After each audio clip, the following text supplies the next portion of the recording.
Ẹ kú dédé àsìkò yìí ní gbogbo ibi tẹ́ bá ti láǹfààní láti máa gbọ́ mi. Mo ní ìròyìn ayọ̀ kan fún yín. Tó bá fẹ́ dàbí everybody, ó gbọ́dọ̀ máa ronú bí everybody. Ẹ jẹ́ àkọ́kọ́ wo fọ́nrán yìí náà. Wọ́n gbógun àwọn Fúlàní tiẹ̀ wá mi lọ gbógun wọn fẹ́ lọ àtàkì mi ṣùgbọ́n Ọlọ́run jẹ́ kí n. Together, we must stand united for peace and security. It is essential that we maintain our focus on these values for the benefit of our nation and our people. To license such individual pé kó máa gbébọn lórí pé ó fẹ́ help wa láti flush out àwọn Fúlàní àbí kankan nínú igbó is a no-no for people like us.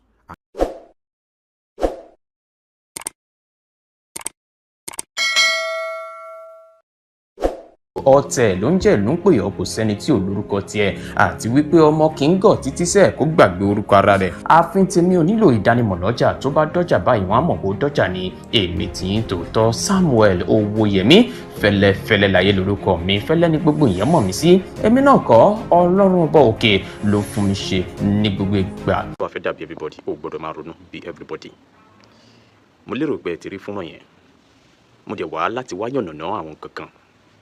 èyí tó fi ara pẹ́ ìròyìn ayọ̀ lórí àwọn fọ́nrán mi kan tí mo ti ṣe sẹ́yìn látìgbà tí olóyè Sunday Igboho ti kéde ọ̀rọ̀ security Irú-Ẹkùn security network. Ọ̀pọ̀ nǹkan ló ti wáyé lábẹ́ comment section mi wípé àwọn fẹ́ darapọ̀ mọ́ ẹgbẹ́ yìí, àwọn fẹ́ kópa, àwọn fẹ́ ṣèrànlọ́wọ́ fún ilẹ̀ Yorùbá, àwọn fẹ́ kún olóyè Sunday Igboho lọ́wọ́ láti ṣe àṣeyọrí lórí èyí tí wọ́n ṣe gbé kalẹ̀ yìí tá a mọ̀ sí Irú-Ẹkùn security network. Ọ̀pọ̀ àwọn èèyàn sọ pé báwo làwọn ṣe lè darapọ̀ mọ́ Irú-Ẹkùn security network. Fine, màá yànnàná ẹ̀. I stand to be corrected. Tó bá fẹ́ dàbí everybody, ó gbọ́dọ̀ máa ronú bí everybody. Màá yànnàná bí ẹ ṣe lè darapọ̀ mọ́ Irú-Ẹkùn security network, gbogbo process yẹn. Màá kọ̀ rọ̀ yín pé kẹ́ bá mi pín káríkárí, ẹ bá mi fi ránṣẹ́ sí àwọn èèyàn tí ó ṣeéṣe kí wọ́n ti máa sọ̀rọ̀ yìí létí yín wípé bí wọ́n ṣe lè darapọ̀ mọ́ Irú-Ẹkùn ni mo fẹ́ yànnàná lórí ètò yìí bó ṣe ń lọ. Kí n tó tẹ̀síwájú ọwọ́ wájú, ẹ jẹ́ kí n clarify àwọn nǹkan kan tó wà nílẹ̀ Yorùbá lásìkò yìí lórí ọ̀rọ̀ olóyè Sunday Igboho, nítorí wípé mo rí pé ọ̀pọ̀ àwọn ènìyàn ni wọ́n ti ń gbé ọmọ Ọba Fọ́ṣun ni wọ́n ti ń gbé ọ̀rọ̀ yẹn síra wọn. Kí làwọn nǹkan tí wọ́n dẹ̀ ń gbé síra wọn ni wípé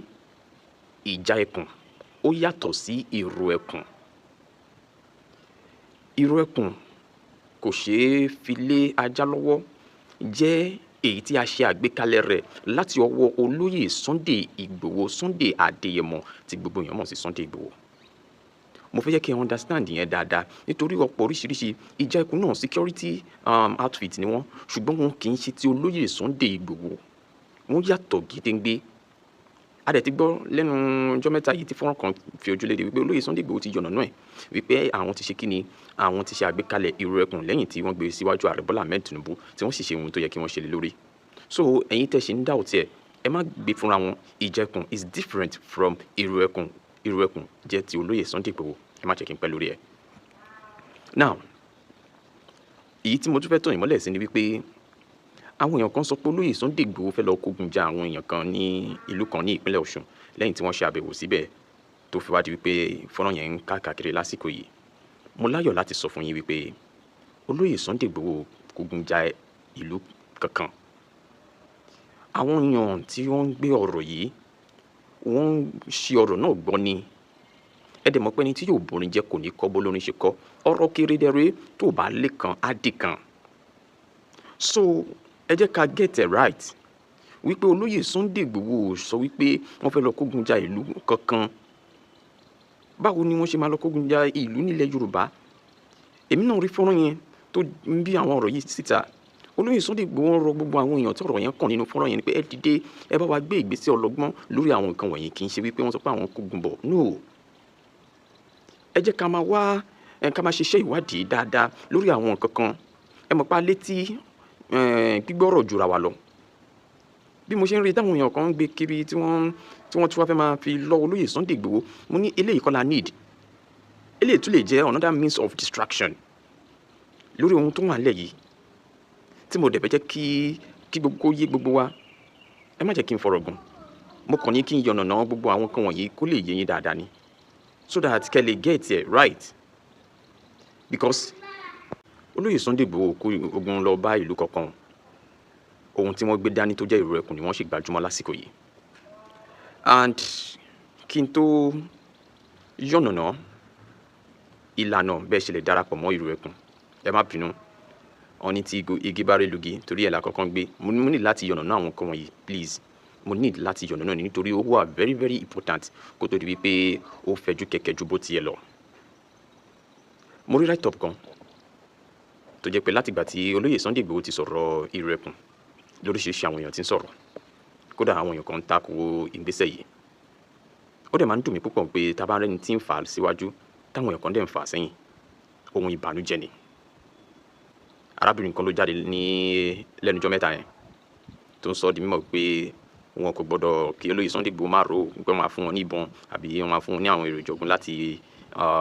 jíjà yìí àbí láti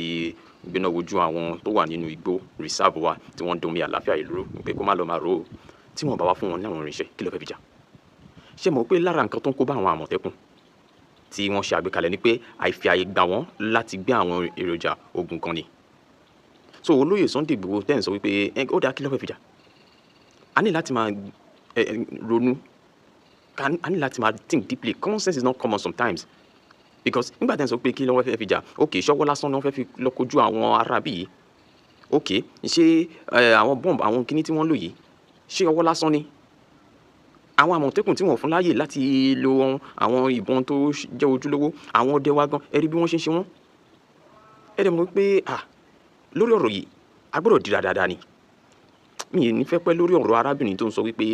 kí olóyè Sunday Igboho máa lọ máa rò ó wípé ìró ẹkùn ẹ̀ wọ́n á fún wọn níbọn láti ṣe kinní kan láti ṣe kinní. Ẹ jẹ́ ká wo bí gbogbo ẹ̀ yóò ṣe lọ. Òun ló wá lead sí write-up kan èyí tèmi náà rí. Ẹ wá gbọ́ o. Sunday Igboho lied. The federal government has not licensed any ethnic militia. What does he want to do that Àmọ̀tẹ́kùn cannot do? Ṣé ń gbọ́? Wọ́n ní kí ló fẹ́ ṣe tí Àmọ̀tẹ́kùn kò lè ṣe. Wọ́n ní olóyè Sunday lákọ̀ọ́kọ́, wọ́n ní olóyè Sunday Igboho ń purọ́, ìjọba àpapọ̀ ò tí ì ṣe kíni, wọn ò tí ì bá bu ọwọ́ lù ú. Ní pé kí ló fẹ́ ṣe tí Àmọ̀tẹ́kùn ò lè ṣe. Rather than form a ruthless ethnic militia, Àmọ̀tẹ́kùn should be well trained, equipped and upgraded with federal supervision and close monitoring. As for the idea of Sunday Igboho, it will only worsen the situation and lead to gun violence. Yorùbá shall experience peace forever. Amen. Ohun tẹ́nìyàn ń gbìyànjú ni láti sọ ni wípé wọ́n ní kàkà kí wọ́n fi àyè gba olóyè Sunday Igboho láti dá ìró ẹkùn sílẹ̀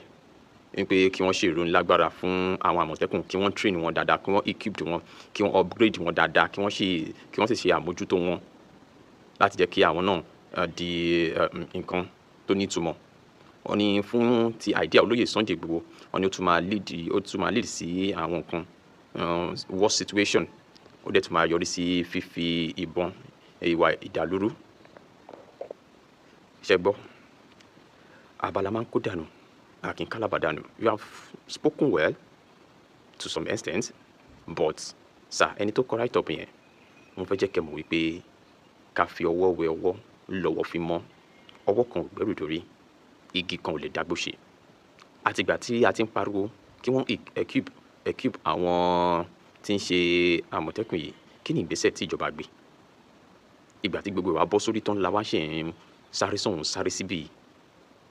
You have spoken well, but èmi o, mo fara mọ́ ìdásílẹ̀ ìró ẹkùn ti olóyè Sunday Igboho yìí nítorí pé a tún jẹ́ kí ìrànlọ́wọ́ dé fún wa nípa ti ọ̀rọ̀ ètò ààbò ní ilẹ̀ Yorùbá ni. And we need to appreciate, a ní láti fi ọwọ́ sowọ́pọ̀ pẹ̀lú olóyè Sunday Igboho láti rí i pé wọ́n ṣe àṣeyọrí yìí délẹ̀. Oríṣiríṣi lẹ́yìn máa rí o nítorí a lè tẹ́ gbogbo aráyé lọ́rùn. Oríṣiríṣi ọ̀rọ̀ àlùfàǹṣá bíbu ẹnu àtẹ́ ni wọn yóò máa fi ránṣẹ́ sí olóyè Sunday Igboho lórí eléyìí. Mo dẹ̀ mọ̀ pé ẹni ọgbọ́n ni wọ́n, àwọn náà ti rẹ́dì, ṣùgbọ́n ohun tí ó wà lọ́wọ́ wọn gẹ́gẹ́ bí ìró ẹkùn ni wọ́n fẹ́ gbájúmọ́ dáadáa. So gbogbo ẹ̀yin ọmọ Yorùbá máa rọ̀ yín láti sọ pé ká fi ọwọ́ sowọ́pọ̀ pẹ̀lú olóyè Sunday Igboho ṣá lórí ìdásílẹ̀ ìró ẹkùn yìí. Ohun tó bá ti dé bá ara ohun tó bá ti dé bá orí ó ti dé bá gbogbo ara nìyẹn. I stand to be corrected. Tó bá fẹ́ dàbí everybody ó gbọ́dọ̀ máa ronú bí everybody. Lórí ọ̀rọ̀ àwọn ọmọ tí wọ́n jí, ẹ jẹ́ ká ní ìgbàgbọ́ pé lọ́sẹ̀ yìí ètí wa gbọ́ ìròyìn ayọ̀. Olóyè Sunday Igboho fẹ́ lọ bẹ̀ ní ọjọ́ wo àbí wọ́n fẹ́ gbé ìgbésẹ̀ lórí ẹ̀ ní ọjọ́ àìkú ní ìgbà kan on the 22 fọ́nrán kan tó jáde tí wọ́n fi orin parí ẹ̀ tí wọ́n jẹ́ kó lóye Sunday Igboho sọ̀rọ̀ àwọn èèyàn bí mi lè rìn pé kí ló dé tá a ṣe mute voice olóyè Sunday Igboho tá a fi orin sí mo ní gbogbo ọ̀rọ̀ gbogbo aṣọ kọ́là ń sá lọ́rùn so wọ́n fẹ́ lọ síbẹ̀ kó tó di pé wọ́n gba ìpè kan pé kò tí ì yá pé kí wọ́n ṣe ní sùúrù nítorí àwọn kankan kọ́ máa lọ sọ pé nítorí gbèsè tó lóye Sunday Igboho gbé ló jẹ́ kí àwọn arábí yìí ṣekú pa àwọn ọmọ tó wà ń bẹ̀ so ẹ mọ̀ pé láyé yìí we need to apply wisdom in everything we do so fún ẹ̀yin tí ọ̀rọ̀ yẹn ò yé mo kàn ní kí n yànnàná ẹ rí i pé mo kàn ń gé pété ṣùgbọ́n vital things tí mo ní láti touch òun náà lélẹ̀ so that kó lè yé àwọn èèyàn kẹ́ lè mọ bó ṣe ń lọ update ni kó má di pé àwọn èèyàn ká máa tàn yín lórí ọ̀rọ̀ tó wà lẹ́yìn ok bẹ́ẹ̀ ṣe lè join Èrò Ẹkùn fún gbogbo ẹ̀yin tí ẹ ti ṣetán láti join Èrò Ẹkùn ẹ jẹ́ kí n yànnàná àwọn steps tí ó ti wà nílẹ̀ I stand to be corrected torí ọ̀rọ̀ yìí àwọn èèyàn tí ń bí mi léèrè pé báwo làwọn ṣe lè join Èrò Ẹkùn security network nǹkan àkọ́kọ́ ni wípé ọ̀fẹ́ ni o ọ̀fẹ́ ni àti join Èrò Ẹkùn security network ọ̀fẹ́ ni má yẹ kẹ́ni sọ fún mi pé kẹ́ mọ́ wá olóyè Sunday Igboho ti sọ di mímọ̀ pé voluntary ni is not pé ẹ lọ mọ́ wá rárá ẹni tó bá wù ní ok now website òpó ayélujára kan wọ́n máa gbé kalẹ̀ níbẹ̀ ni fọ́ọ̀mù yẹn ti máa wà available fún ẹ̀yin ènìyàn láti lọ fill tẹ́ bá fẹ́ join Èrò Ẹkùn security network ibẹ̀ yẹn lẹ ti máa fill form gbogbo necessary things tó yẹ kẹ́ fi sílẹ̀ ojú òpó website yẹn ni ó máa wà nǹkan ẹlẹ́kẹta ni mo wá fẹ́ jẹ́ kẹ́ mọ̀ ní wípé lẹ́yìn tẹ́ bá ti register tán wọ́n máa divide oníkálukú sí word by word wọ́n máa divide oníkálukú sí word by word tí wọ́n bá divide oníkálukú sí yẹn ni wọ́n máa pín wọn sí abẹ́ coordinator yẹn ni gbogbo ìgbésẹ̀ tó kù á ti máa lọ so ẹlẹ́kẹrin ni wípé screening máa wà kò sí bẹ́ẹ̀ ṣe fẹ́ ṣe deep screening deep one tí kì í ṣe kékeré rárá deep screening òun ni láti lè mọrúfẹ́ ẹni tẹ́ ẹ jẹ́ kì í ṣe pé a fẹ́ lọ gbé ọmọ Ìgbò àbí ọmọ Fúlàní kan kó wá darapọ̀ deep screening láti lè mọ kúlẹ̀kúlẹ̀ ṣé lóòótọ́ lẹ nífẹ̀ẹ́ ilẹ̀ Yorùbá ṣé lóòótọ́ lẹ fẹ́ darapọ̀ mọ́ Èrò Ẹkùn security network ṣé kì í ṣe pé wá ṣàlàmì deep screening ó máa wà fún gbogbo àwọn èèyàn tí wọ́n bá ti fi orúkọ sílẹ̀ láti darapọ̀ mọ́ Èrò Ẹkùn security network láti lè mọ̀ bóyá ẹ jẹ́ ojúlówó ọmọ Yorùbá bona fide ọmọ Yorùbá kẹ́ tó di ọmọ ẹgbẹ́ and also wọ́n ní ẹ máa ní láti provide 1 or 2 or 3 person láti testify sí genuity yín láti mọ̀ bóyá láti bí garanto bóyá jẹ́ ọmọ Yorùbá ẹni tí wọ́n lè fà kalẹ̀ èèyàn kan tàbí méjì bí wọ́n ṣe sọ di mímọ̀ wípé ìyẹn máa wáyé nìyẹn tó bá bí gbogbo ẹ̀ bá ṣe ń lọ ẹ̀dẹ̀ máa láǹfààní wọ́n máa fi tó yín létí nínú gbogbo àwọn ìkéde tí wọ́n bá play but as at now bí registration yẹn yóò ṣe lọ nìyẹn and also ẹ má gbàgbé ọ̀fẹ́ ni o ọ̀fẹ́ ni wọn ò ní kẹ́ mú wá o ẹni tó bá dẹ̀wùn ni wọn ò fipá mú ẹnikẹ́ni láti àná ni ẹ ti rí olóyè Sunday Igboho àti àwọn èèyàn kan tí wọ́n ti mú bánà Èrò Ẹkùn security network oníkálukú tí mọ bó ṣe fẹ́ dira sí àwọn coordinator oníkálukú ni wọ́n ti wà stand by so tí ẹ bá ti register tán ẹ ti gbọ́ process yẹn ẹ bá ti register tán sọ ma pín oníkálukú sí word by word under their coordinator or director so from there screening á wáyé tí screening yẹn bá ti wáyé they ma provide 1 2 3 or individual tí wọ́n lè dúró fún yín àbí tí wọ́n lè stand as guarantor fún yín and also ọ̀fẹ́ ni please ọ̀fẹ́ ni so eléyìí ni mo ní kí n tún wá fi tó yín létí lórí ọ̀rọ̀ tí yóò lọ àti bẹ́ẹ̀ ṣe lè darapọ̀ mọ́ Èrò Ẹkùn security network Mr Wisdom ẹni tó súnmọ́ olóyè Sunday Igboho wọ́n ṣàlàyé àwọn kankan láfikún bí ẹ tún ṣe lè tẹ̀síwájú nípa ti registration ti Èrò Ẹkùn so màá fẹ́ jẹ́ kẹ́ ẹ tẹ́tí gbọ́ ọ̀rọ̀ yẹn dáadáa torí pé ó ṣe kí èmi máa sọ débi tí ẹ fẹ́ gbọ́ ṣùgbọ́n Mr Wisdom wọ́n ṣàlàyé dáadáa lẹ́kùnrẹ́rẹ́ lórí ọ̀rọ̀ tó wà lẹ́yìn náà ni àti bí gbogbo ẹ̀ ṣe ń lọ lórí ọ̀rọ̀ security ìyẹn Èrò Ẹkùn security network láti ọwọ́ olóyè Sunday Igboho ó yá ẹ jẹ́ ká gbọ́ ẹ̀kúnrẹ́rẹ́ láti ọ̀dọ̀ wọn. àsìkò tó ká gbàgbára pọ̀ ká pàmò pọ̀ ká pèrò pọ̀ nítorí ìran mi ò fẹ́ kú kò ní joyè lé bàbá ẹ̀.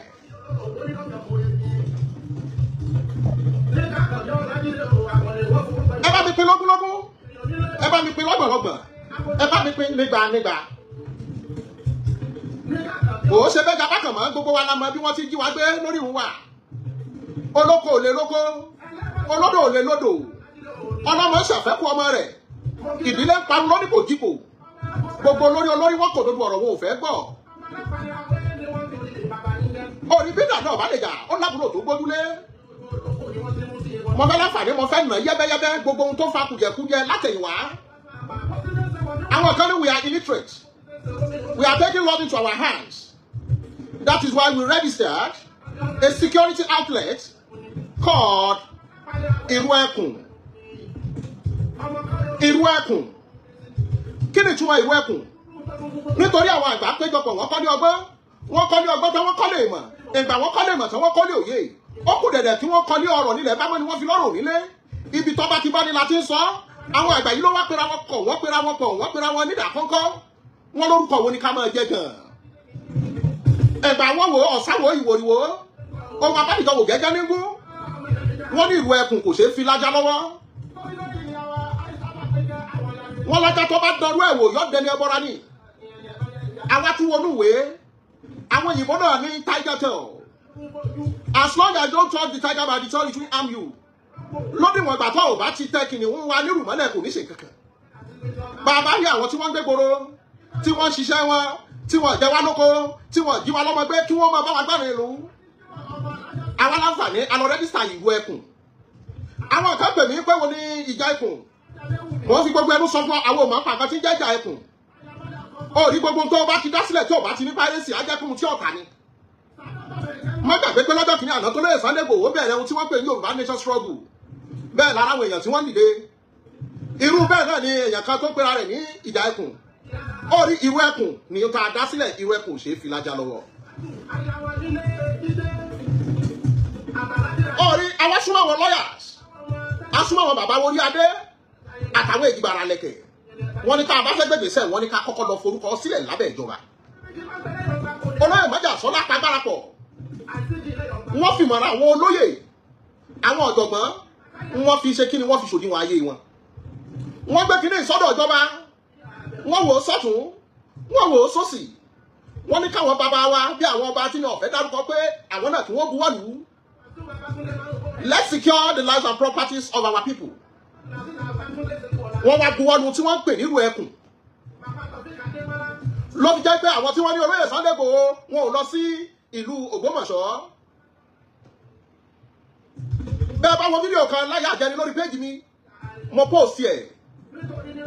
láti jẹ́ káwọn èèyàn mọ̀ pé olóyè Sunday Igboho fẹ́ lọ àwọn àjọ elétò ààbò lórílẹ̀‐èdè yìí ni wọ́n ní ẹni sùúrù ẹ̀mẹ́ ti débẹ̀ nítorí àdáwọ́wú lọ́wọ́ ara wa à ń pè àwọn aláṣẹ tọrọ ọkàn wípé bóun ni ká ṣiṣẹ́ bóun ni ká ti tẹ̀ ẹ́ nítorí èyàn ò ní mọ̀ ọgún mọ̀ tẹ̀ kí yẹn wùrà kó má lẹ̀ mọ̀ orí olóyè Sunday Igboho lórí fọ́nrán tó orí tí mo play ohun tí mo gbé orí sí ohun tó lẹ́sùn òun sọ́bẹ̀ náà ni wípé àwọn àjọ tí wọ́n jẹ́tò ààbò ní ká ní sùúrù èyí ní 22 ni wọ́n pe ọjọ́ náà lọ́hùn-ún wípé àwọn èdè elétò ààbò ní ká ní sùúrù kámẹ́ báwọn ti wà yìí bí wọ́n bá pàwọn lọ́wọ́ àwọn ṣetán láti lọ bẹ̀ẹ́ bẹ́ẹ̀ ni Ìrú-Ẹkùn yàtọ̀ sí ìjà ẹkùn as long as you don't touch the tiger by the tail it will never harm you that is the meaning Ìrú-Ẹkùn kò ṣeé fi lájá lọ́wọ́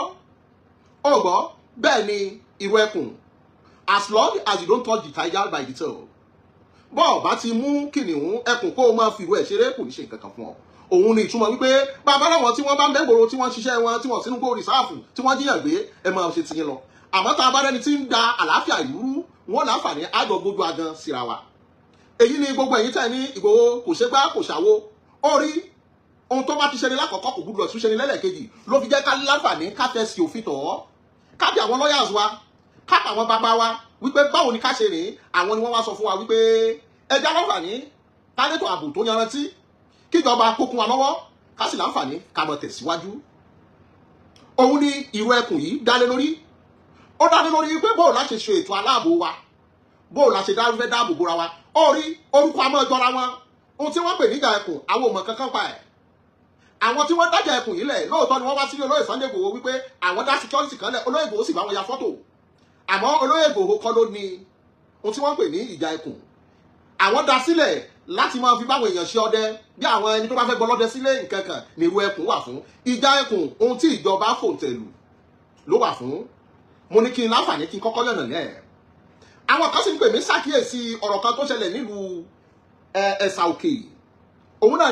nílò àlàyé bíntín wípé kí lolóyè lọ ṣe nílùú kan tí wọ́n ń pè ní Ìdó kọ́ ní orúkọ ìlú ọ̀hún lẹ́gbẹ̀ẹ́ Ẹ̀sà Òkè. Adébẹ̀ lóòótọ́ àwọn aráàlú yìí ni wọ́n ké sí olóyè Sunday Igboho wípé ìyà kan jẹ àwọn, wọ́n wá pa gbogbo ọmọ ìlú àwọn mọ́lé, wọ́n sì sun ilé, wọ́n dáná sun dúkìá. Lolóyè Sunday Igboho wá ní báwo ni ó ṣe rí bẹ́ẹ̀, ta ló fi wọ́n jọba? Wọ́n ní àwọn tí ń jọba ń bẹ̀ tẹ́lẹ̀ kó tó di pé gómìnà Adémọ́lá Adélékè fún àwọn ní adé. Bọ́ba wa níbẹ̀ ẹjẹ́ adébẹ̀ ọ̀rọ̀ òkèrè bí ọ̀bálẹ̀ kan yóò sì dín, a sì débẹ̀ a rí bí wọ́n ṣe dáná sunlé, a rí bí wọ́n ṣe bà dúkìá jẹ́, kódà a ò báwọn èèyàn nínú ìlú yìí, oníkálùkù ti júbẹ̀ ìwòrò ní fọ́nrán tá a rí yìí. Gbogbo àwọn tí wọ́n pè pé olóyè Sunday Igboho fẹ́ wá bá wọn jẹ́ ní tí ọba bá jẹ̀jà, gbogbo ọmọ Ẹ̀sà Òkè olóyè Sunday Igboho ò bá yín jà, àmọ́ báwo ni fi ó ṣe jọba láàrin ìlú méjèèjì? Kájọ fẹ́ wọ́wẹ́wọ́ lọ́wọ́ fi mọ́ àgbájọwọ́ la fi ń sọ̀yà, ọwọ́ kò gbẹ́rù dórí. Nítorí ìkan pawọ́pọ̀ wọn mọ̀lélá ìrìn ìrún pawọ́pọ̀ wọn máa jìyàn, ogun tí ń jà wá kọjá ká tún máa kógun jára wa. Lolóyè Sunday Igboho fi láǹfààní láti ṣe fọ́nrán yìí lókè sí ìjọba àpapọ̀, gómìnà ìpínlẹ̀ Ọ̀ṣun àtàwọn sẹ́nítọ̀ tọ́rọ̀ kàn àtàwọn ọ̀nàrẹ́bù tọ́rọ̀ kàn, wọ́n sì ké sí bàbá wa Ọ̀nìrìṣà wípé kí wọ́n dákun kí wọ́n bá wọn wójútùú sọ̀rọ̀ yìí. Ìlúkìlú tó bá tún kọ́ mọ́ wa bára wọn yóò fa wàhálà díẹ̀. Lolóyè Sunday Igboho sọ pé àkànlè wọn nù nùlù ká mọ́ para wa díẹ̀ ní pẹ́ran, ẹ̀mí ó ju gbogbo nǹkan lọ, ẹ má jà para wa, nítorí ajogun fátọ́lọ́wọ̀ ò ní kú mọ́ èèyàn tó ní fọ́ òun dà, ó ti kú ó ti lọ. Àwọn bàbá yín tí wọ́n filẹ̀ fún yín dà, wọ́n ti kú wọ́n ti lọ. Lolóyè Sunday Igboho débẹ̀ gbogbo ẹ̀yàn ọmọ Ẹ̀sà Òkè tẹ́ ń pè mí wípé olóyè Sunday Igboho olówó kó Ẹ̀sà Òkè rárá o, ẹni tí ọba jagun ò ní bọ́ sọ̀rọ̀ láì láti sọ pé báyìí nítorí tí wọ́n bá wọn bẹ̀bí olè lóru bó rẹ̀ ti fẹ́ mọ̀, àmọ́ láti jẹ́ kí aráyé mọ̀ pé kí ló ń ṣẹlẹ̀ nínú ìlú yìí ló bí fọ́nrán tí wọ́n ṣe. Kò jẹ́ bó ti jẹ́ kò jẹ́ bó ti lóhùn ọ̀jẹ́. Èyí tó tún dà bẹ́ẹ̀ náà ni mo rí fọ́nrán arábìnrin kan tó ní kí olóyè Sunday Igboho má rò pé ìjọba àpapọ̀ yóò kó gbọ́n fáwọn o, àti wípé àwọn ò lè sá kúrò lọ́wọ́ kìnìún káwọn bọ́ sẹ́nu ajá. Ó rí ìgbà míì gbogbo ẹni bá lóbìnrin lé kò ní fẹ́ kóbìnrin jiyàn, ọmọ fi díwọ̀n pé bíyàwó rẹ̀ bá bọ́ ọnu lé sọ́mọ bá pariwo ni. Àmọ́ sáwọn tí ó lọ kojú Fúlàní ṣé pankẹ́rẹ́ ni wọ́n mú dání? Ṣé pankẹ́rẹ́ ni Fúlàní tí wọ́n fẹ́ lọ bá mú dání? Ló fi jẹ́ wípé ẹni tí ó bá mọ orí agbọ́ni tọ́rọ̀ yìí dúró lé kó má dá sí. Ẹ lọ wo àwọn tí wọ́n ti jáwé yẹn wọn gbé, ọmọ ìpé wọn kì í fi ṣeré. Mẹ́wàá ń ṣe àwọn èèyàn, wọ́n dẹ̀mí àwọn èèyàn légbodò. Béèyàn bá dorí ahun tó bá jẹ sí ahun tó bá rí bí wọ́n ṣe dú tíṣà yìí, ẹ̀mí yóò sì gbọ́n rírì. Ló fi jẹ́ pé gbogbo orú obìnrin tí ń kọrú ọ̀rọ̀ yìí ẹjẹ́ àṣẹ jẹ́jẹ́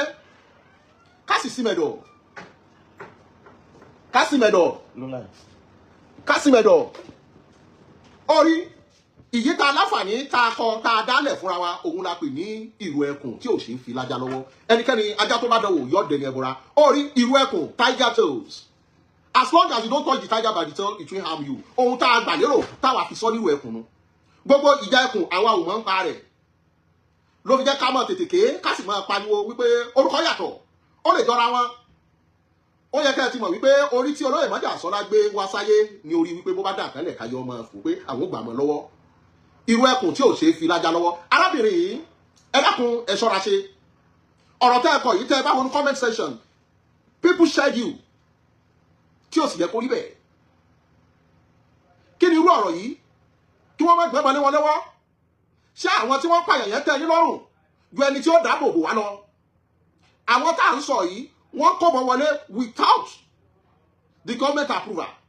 Ẹni tí gọ́ọ̀mẹ̀ntì fẹ́ sọ pé máa lò bá wọ́n sì mọ láǹfààní láti máa sọ iye ìbọn tí wọ́n bá kó fún, láti yóò níbi tí wọ́n ti máa gbà á. Registration yìí ó ní bí wọ́n ṣe ń ṣe kìí ṣe locality, international system. Ìyá mi Tèmítọ́pẹ́ Bàríkìsì Ọ̀kẹ́, gbogbo ìgbà ni mo máa ń rọ́wọ́ yín, mo ti ń wọ́nà láti ṣáàtì yín bẹ̀ tí mi ò rí ọ̀nà. Ẹ dákun ẹ private chat mi àbí kẹ́ drop number yín fún mi lórí inbox. Ẹ dákun ó ti wù mí ti pẹ́ kí n bá yín chat, yìnyínyìn kẹ́ni lè ṣe míì. Èèyàn tí ò dúpẹ́ àná bóyá ló lè rómìíràn gbà. Ẹ jẹ́ adúkẹ̀kẹ́ òkun. Ó rí fún gbogbo èyí tẹ́ ń béèrè pé bó la ṣe fẹ́ join. Láàárín èyí sọ́sẹ̀ tí ń bọ̀, wẹ́bsáìtì ó wà tá a gbé sí online tó oníkálùkù ó mọ̀ register. Lábẹ́ ẹbẹ̀ ni wọ́n ti pín oníkálùkù sí word by word, wọ́n ní coordinators. Kìí ṣe irú wa ògiri wa, wọ́n ṣe screening láti mọ̀ pé ṣọ́mọ Yorùbá gangan ni ọ́. Birth certificate yẹ àwọn wo ló fẹ́ ṣàtọ́nà rẹ débẹ̀. a nílò bí bàbá bá dé lágbolé níbi méjì láti já mọ̀ wípé ọmọ Yorùbá tòótọ́ leléyìí kìí ṣe àwọn ọmọ àlè tó ti dàpọ̀ mọ́ ọkọ tí wọ́n ti gbọ́ Yorùbá yánnayánná but aláǹfààní láti ṣe screening yìí thoroughly láti mọ̀ wípé ṣé àkókàndá sínú rẹ̀ sí gbogbo àwọn tí wọ́n sì kó l'Ógbómọ̀ṣọ́ lọ́yọ̀ọ́ ní kòpẹ́kòpẹ́ wọ́n dà wọ́n sílẹ̀ olóyè Sunday Igboho àtúnfẹ́ ṣe wípé ìgbà tó lọ bẹ̀ ni wọ́n tún pa àwọn lágbájá nítorí ọjọ́ kejì tí àwọn sójà lọ síbẹ̀ tí wọ́n kidnap àwọn ọmọ yìí ìbínú yẹn ni wọ́n fi pa bàbá tíṣà yẹn pé ẹ fẹ́ rán sójà wá ẹ gbàgbọ́ yé ìbínú yẹn ni wọ́n fi pa àwọn sójà ẹ̀yìn ìgbà yẹn ni wọ́n lọ rí àwọn kíní tí wọ́n fi ṣe mining síbẹ̀ tó yẹ pé tó o bá wo agbègbè yìí yóò bọ́ọ̀bù ni ló fi jẹ́ pé ó gbọgbọ́n ó sì gbà láàkà yìí gbogbo àwọn tí wọ́n ní ó kásìkò Sunday Igboho ságun kì í ṣe pé ságun àmọ́ gbogbo ohun tó bá ti ní pé ẹjẹ́ á sọ fúnjọba ohun tó bá ti ṣe ni lákọ̀ọ́kọ́ kò gbọdọ̀ tún ṣe ni lẹ́lẹ́kejì iná ìsìsì kì í jó ni lẹ́ẹ̀mejì orí agùn àná ọgbọ́n ọjọ́ ọ̀la ni gbogbo ẹ̀yin tọ́rọ̀ yìí bá wá nù ẹ má bínú bá wá bínú tó bá kọ́ lára síwájú ló fi jẹ́ pé káwáyọ̀ nàná ẹ̀ fún gbogbo ẹni tí ò mọ̀ orí fídíò tí mo play tí mo gbé orin sí ọjọ́ yẹn lolóyè Sunday Igboho fẹ́ máa lọ àmọ́ látàrí nǹkan tó ṣẹlẹ̀ wípé àwọn aláṣẹ ní Sunday Igboho mọ́ ìtì lọ ni wọ́n fi láǹfààní láti withdraw fún gbogbo ẹni ìlọrin Sunday Igboho where are you ló jẹ́ ń sọ ọ̀rọ̀ tí mò ń sọ yìí nítorí ọ̀pọ̀lọpọ̀ nǹkan làwọn ń rí tẹ̀yìn òrí ọ̀pọ̀lọpọ̀ nǹkan la sì ń gbọ́ táwọn ìsọ àmọ́ lábẹ́ pàtàkì àtòdodo ọ̀rọ̀ láàrin ọ̀sẹ̀ tá a fẹ́ mú yìí ó yẹ káwọn ọmọ yìí ó dé bá wa lé pẹ̀lú àṣẹ Elédùmarè gbogbo wa pátá ònírógún ó lélé kò délé oroko kò dóko ó tóko òròkò dóko òrókòtò àlùbọ́ òní wọṣẹ́ gbogbo wa gbèsè òní lé wa kó òun gbogbo ibi tá à ń gbé a ò nírógún gbàmígbàmí a ò nírógún bìlísì a ò nírógún ajínigbé o ẹ dákun gbogbo wa pátá ẹjẹ aláǹfààní let us be vigilant gbégbégbé mọ́jọ gbèjù sẹ́ńkùlé rẹ̀ lọ́jọ́ kìíní àná tá à ń pariwo àdàbí aláṣejù ó ti wá di gbogbo ojú làmúto gbogbo ẹni fẹ́ lọ sílé ọdún lónìí ìsìn báyìí yóò mọ wọ̀nà fẹ́fẹ́ kó tó lọlé ọdún ni nígbà kan a máa ń wọ mọ́tò látèkó láago 4 ìrọ̀lẹ́ tá là lọlé ọdún ìgbà míì láago 6 èèyàn mélòó ló lè kú òlékòó ní ìsìn tí ó lóun lọ sọ́nà sẹ́yìn láago 4 àbọ̀ lóun lọ sí Ìgbòho látèkó kóun lọlé ọdún tí ó gbéra láago 7 ọ̀sán àbágo 4 òun kò rò lẹ́ẹ̀mejì bò ibi abára wa dénú ló fi jẹ́ pé ẹjá máa tó yíyọ lẹkùn wá yọ òkété wọ òbẹ́ jìgà mọ́ yíyọ lẹkùn yọ ibi táwọn bàbá wa bá ní alọ là ń lọ ibi táwọn aláṣẹ ìlú bá darí wa sí là ń lọ mọ́ wàá gbàgbé olóyè Sunday Igboho àtàwọn tí wọ́n tẹ̀lé àwọn kan ni wọ́n gba security vote rẹ lóṣooṣù òun ṣe tiẹ̀ gẹ́gẹ́ bí ẹni tá a rán níṣẹ́ olóyè Sunday Igboho ṣe tiẹ̀ gẹ́gẹ́ bí ẹni tó nífẹ̀ẹ́ ìyá rẹ̀ olóyè Sunday Igboho ṣe tiẹ̀ gẹ́gẹ́ bí ẹni tó wò pé ìyá gbọdọ̀ jẹ̀ràn mi mọ́ wàá tìtorí ẹ̀ kó má máa bu pé kìnìkan ló fi jẹ́ pé ó gbọgbọ́n ó sì gba làákàyè kó má bàa di wípé ta ló ràn ó rí bẹ́ẹ̀ tiẹ̀ rí bọ́ bá yá ayé òkú pé àṣejù rẹ̀ pọ̀ tó lè Sunday Igboho bá tún kọrí sọ ẹni ajá rí bẹ́ẹ̀ tiẹ̀ rí bọ́ bá yá ẹ̀yin náà lẹ́ẹ̀bù wípé tiẹ̀ pọ̀ nítorí Yorùbá ní sọ ní àkìdẹni tí kìíní Yorùbá ní sọ̀rọ̀ àná di bá mi ìkójúmọ́ tó mọ́ ó rí iléeṣẹ́ tiwa la pè ní irú ẹkùn security irú ẹkùn kò jẹ́ bó ti lówó jẹ́ mo sì ọ̀nà náà ohun tí ò jẹ́ kó lè Sunday Igboho ti lọ síbẹ̀ tí wọ́n fi dúró kìí ṣe pé wọ́n gbàgbọ́dọ̀ lọ́wọ́ kìí ṣe pé wọ́n hanrun kódà látàrí àjẹta àtúnyẹ̀sẹ̀ wọlé padà nírọ̀lẹ́ yìí ló fi jẹ́ pé ọ̀nà ló pọ̀ ní òjò ọkùnrin ọlọ́mú bá a ti ń lọ ní ìhìn là ń lọ lọ́hùn-ún ló fi jẹ́ pé kélédùmarè kò kún wa lọ́wọ́ kó má jẹ́ àbọ́sọ́wọ́ ó rí ọkọ̀ Abdullahi ní to go farm now is not easy bẹ́ẹ̀ ni o Ọlọ́run mọ̀ ṣọ́ gbogbo wa mo sì sọ̀rọ̀ lórí ọ̀rọ̀ arábìnrin kan tó ní wọn ò lè kó mọ̀ fún wọn ṣé pankẹ́rẹ́ ni kí wọ́n mọ àwọn tó yẹ kó mọ̀ fi pankẹ́rẹ́ ní ẹran kò fi pankẹ́rẹ́ ní ẹran wọ́n gbé AK lọ́wọ́ ó rí Ọlọ́run mọ̀ ṣọ́ wa o mo láǹfààní láti wá lọ́nà náà gbogbo ohun tí kò yọ ọ̀pọ̀lọpọ̀ mo sì sọ̀rọ̀ nípa ibi tá a lọ ní Ẹ̀sà Òkè kò ṣe pé olóyè Sunday Igboho wá bá àwọn Ẹlẹ́sà Òkè jà ìròyìn tá a gbọ́ wípé àwọn Ẹlẹ́sà Òkè ni wọ́n wá kó mọ̀ káwọn mọ́ olóyè Sunday Igboho sì láǹfààní láti débẹ̀ pé kí ló ń ṣẹlẹ̀ nínú bí yìí pé ẹja fẹ́ bára wa gbé wọ́n sì ní kí wọ́n rìkọ́ọ̀dù kí wọ́n pòstè pé gómìnà ìpínlẹ̀ Ọ̀ṣun lẹ́yìn ìgbà tá a kó bẹ́ẹ̀ adé ọ̀dọ̀ Ọwá Òbùkún adé ọ̀dọ̀ ọbẹ̀ ọba mẹ́ta náà láti sọ fún wọn pé ẹ bá wa ìtumọ̀ sí ọ̀rọ̀ yìí ẹni tí ọba bá yàjà kò ní ẹja sọ̀rọ̀ nípa ẹ̀ ká ṣe fídíò orí ẹni tí ọba wù á bí òru là á ṣèkà ló fi jẹ́ pé gbogbo ọ̀rọ̀ tá à ń gbé kiri pé olóyè Sunday Igboho fẹ́ wá gbalẹ̀ lọ́wọ́ wa ní Ẹ̀sà Òkè ọ̀rọ̀ tó jìnnà sóòótọ́ ni mo wà ń bẹ̀ kì í ṣe ohun tí wọ́n mọ̀ sọ fún mi adébẹ̀ àrí bí wọ́n ṣe ba dúkìá jẹ́ tẹ̀mí sọnù kódà àwọn tí wọ́n jù sínú kànga àrí wọn àkànbí mo fẹ́ mọ rírí bàbá mi àwọn nílò lọ ẹja tó lọ tí ò désàlẹ̀ omi ànílò lọ a nílò lọ kọ̀ọ̀kọ̀ tó lọ tí ò désàlẹ̀ odò irú ẹkùn security network orí èmi ti dé bàbá aṣọ ṣòkòtò àwọn kan lè dé bàbá gbogbo ẹ̀rù irú ẹkùn security network dẹ́rù balẹ̀ fìpáwọlé iná gorí ilé fẹ́jú kẹ́kẹ́kẹ́ irú ẹkùn security network aláǹfààní àṣejínbù lé lórí kí gbogbo ọmọ Yorùbá ẹ̀jẹ̀ àjọṣe ayúlọ báyìí lọ́wọ́ yẹnu àtẹ̀pẹ́ báyìí lẹ́sẹ̀ ẹ̀tẹ̀ náà kò ní jù báyìí lọ ó dàbọ̀ ẹ̀yin bàbá ó dàbọ̀ ẹ̀yin màmá ó dàbọ̀ ẹ̀yin ẹ̀gbọ́n ó dàbọ̀ ẹ̀yin àbúrò ó dàbọ̀.